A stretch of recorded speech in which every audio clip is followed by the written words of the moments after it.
close your eyes and imagine UConn is cutting down the nets in Indianapolis. What did they have to do to get there?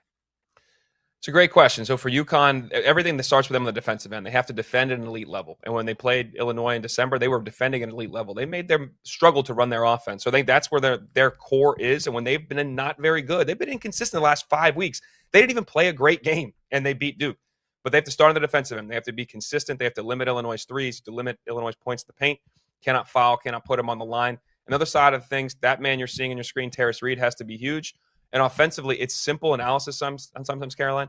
They got to make shots. Like they run great offense. They get good looks, but their offensive ceiling, hey, they've not hit it. And I don't know why. Solo Ball led the Big East in three-point shooting last year. This year, he's below 30%. He's got to make shots in these games. Alex Caravan can't start the game the way he did the other day. He needs to play the way he finished the game the other day with a huge three. He needs to make shots. That guy, Braylon Mullins, has to make shots. They're going to get good looks. They got to make their three-pointers. They have to play off the bounce, get feet in the paint, spray it at times from open threes, and Terrace Reed has to be a monster. So their offensive efficiency has to be better, and they have to hang their hat on the defensive end, which is when they're at their best. That's when the Huskies can do damage. Yeah, look, I missed on Illinois, Dalen. I didn't have them getting this far. So what do they have to do to win a national championship? They have to be the team they are. That's why I like them in this matchup. I don't think they have to do anything that we haven't seen them do in recent weeks and months. They are an elite offensive team, the best in the country.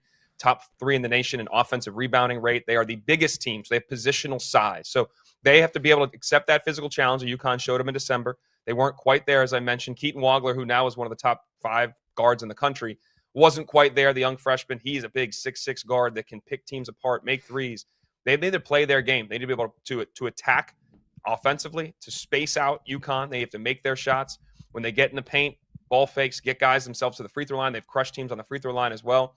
And then defensively use that positional size to their advantage. That's where sometimes we've thought this team can be taken advantage of. Their defense has been much improved in recent games.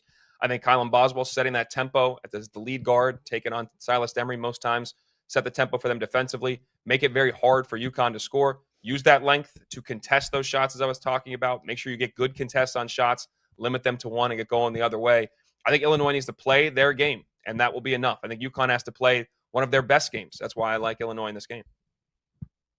All right, let's go over to the other game then. Arizona, what's going to take for them to win a title? I love this matchup because it's a mirror image of each other. It is the Spider-Man meme. It's you look at, they've got positional size in the bigs too. Big 4 and 5 for Arizona. So does obviously Michigan. They've got good guard play. They've got good wing play. They've got All-Americans on their roster. I think the big difference for Arizona may end up being Jaden Bradley. This guy is the best closer in the business. From the beginning of the season, when they need a big play made, he's done it. Now, Braden Burries is the highest lottery pick for this team. Mo Krivas will be in the NBA. Will Bradley? I don't know, but I know he's an outstanding college basketball player. And I do think Ellie Cadeau obviously had the hospitalization situation the other day with an allergic reaction. He's fine from all reports and people that saw him yesterday at the facility. But I do think that matchup, Jaden Bradley's the guy, the better, more consistent lead guard. And it is trite but true. Guards win in March. And I think that he's going to have an outstanding game. They have to play their game. They have to defend at an elite level, keep Michigan off the glass. They need to get going out the other way. But both these teams can play in transition. They can play in a half-court game. They don't take a bunch of shots, the Wildcats, in terms of threes, but they shoot a good percentage. They take good ones. They both have great depth. So I think them playing each other's game is going to be interesting because I think that'll be the mirror image, as I mentioned. But execution, it's going to come down to those final plays, those final moments. And those things aren't just in the last 2 or 3 possessions. They build through the course of the game. They need to out-execute Michigan through the course of the game to put them in position to win in those final possessions. So then, if you're from the Michigan side of this, how do you find an edge against Arizona? I love your Spider-Man meme. I think it's so accurate. How do you find an edge? I think Elliot Cadeau has to be really good.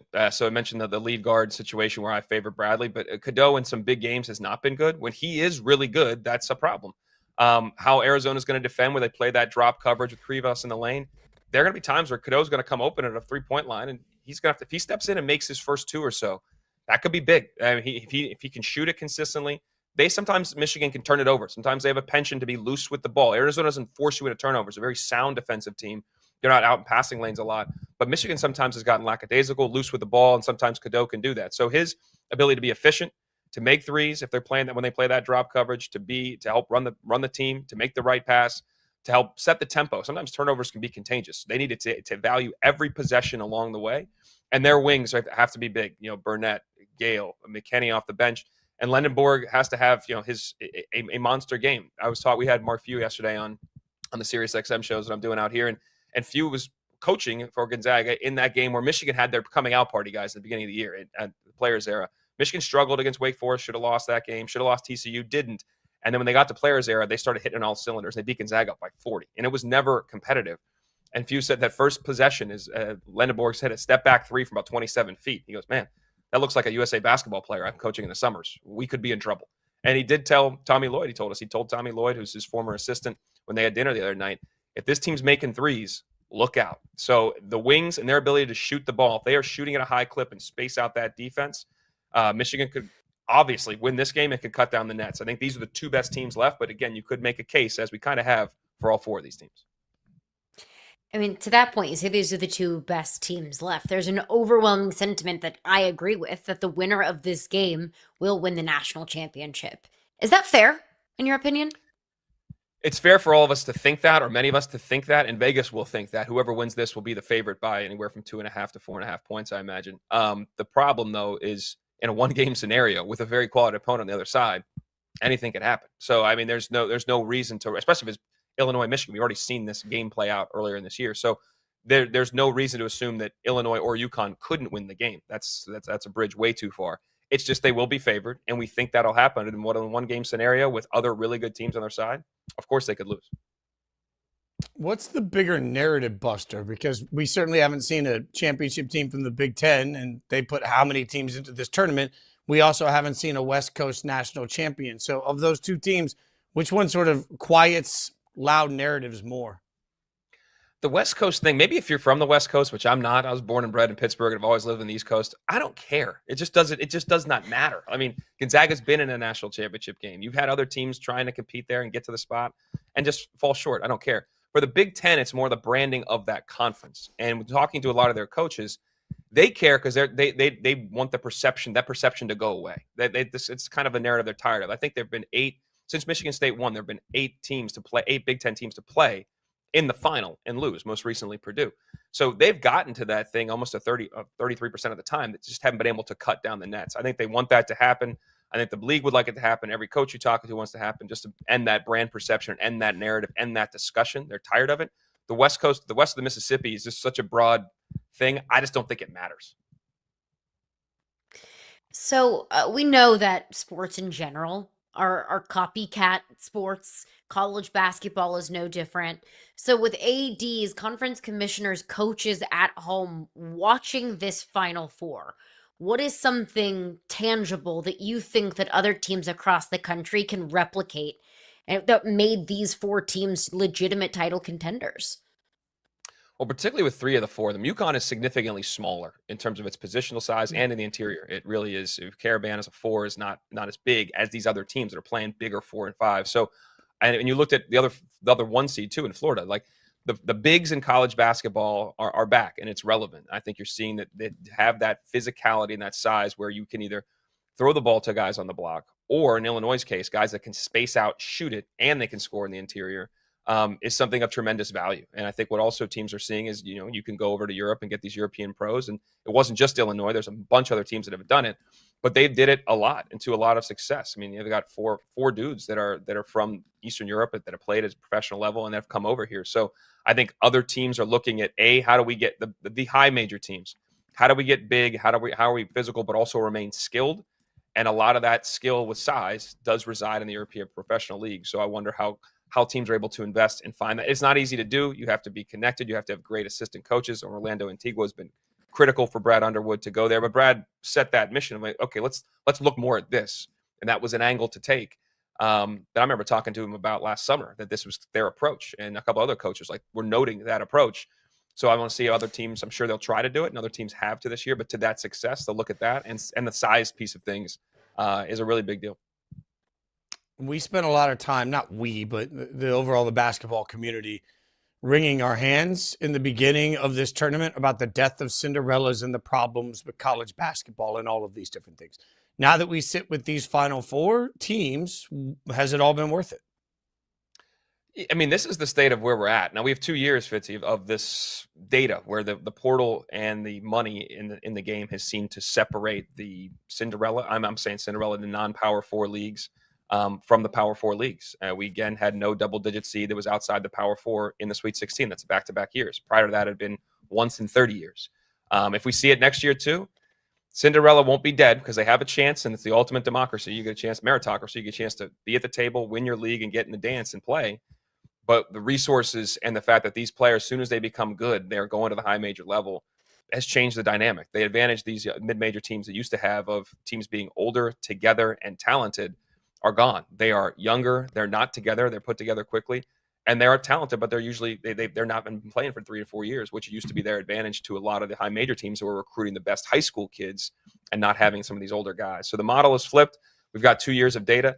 It is what it is. And I think ultimately fans love Cinderella. They love an upset in the first, second round. They love a plucky story. But when it gets to this time, they want the big boys. They want the teams with 1s and 2s next to their names, or in Illinois' case, the 3.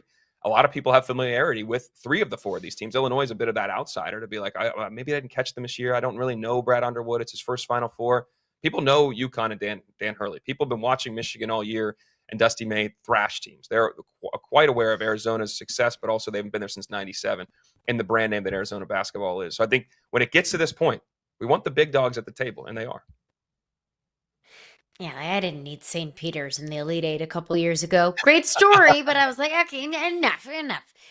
You bring up Dan Hurley and UConn. Everybody knows Dan Hurley and UConn, obviously.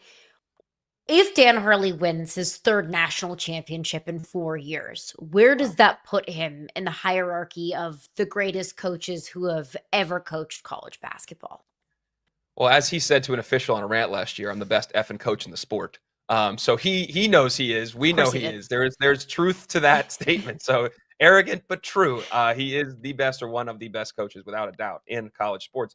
But to have 3 and 4 years, you are putting it into rarefied air. And we're talking like John Wooden era, like where the game was completely different and everything else was different back then. So this would be remarkable. He would just accelerate his Hall of Fame bid to probably be in the Hall of Fame before he hits 60 for sure. I think he's in his mid-50s right now. Like, it would be remarkable. And to do it with this team, mind you, guys, the team that he had, the first championship team and the second championship team, had a number of pros on that team, a number of NBA players, bigs, guards, both. This team doesn't, by and large. I mean, Braylon Mullins will be an NBA player because he's an elite scorer, elite shooter, I should say, and maybe will develop that skill will be very translatable to the NBA. Outside of that, I mean, Caravan's a winner and can stretch it, but in the NBA level, he's going to be a liability defensively, and will he ever find a spot? I don't know. We'll see. Can Terrace Reed translate? I don't know. We'll see. But in the years past, they had surefire NBA players and multiple lottery picks on those teams. So for him to win this thing without that level of talent and going against the other teams in this Final Four that have NBA talent would be really noteworthy. I think that's why the odds you showed to start the segment are the way they are. They are plus 575 for a reason. I think they're the least talented. They are the smallest team. And if he would somehow help them overcome that and win 3 and 4 years, it would rocket him to absolutely being the best coach in college sports and college basketball, and a Hall of Fame just a couple years away. I just love that we constantly put the picture of his arms crossed with him doing the beaker face. Like, it's just, he looks so angry all the time. It's just there you go. He's always angry. He's always angry. All He's right, an angry that's elf. part of his charm. Dalen, I'm angry that I can't actually place a bet on the UConn game because I'm in the state of Connecticut. So as soon as I land in Indiana, boom, done, getting that done. Appreciate your time and your expertise, my friend. Hey, enjoy the entire experience. We'll talk to you soon. That is probably the best thing of this being in Indiana. Betting is legal in this state. Being in Texas the last couple of years, I had to place bets before I got on a plane. We're good to go in game time and some live wagering too. Thank goodness. Thank goodness. Thank God. The people rejoice. The people rejoice. Thanks, Dalen.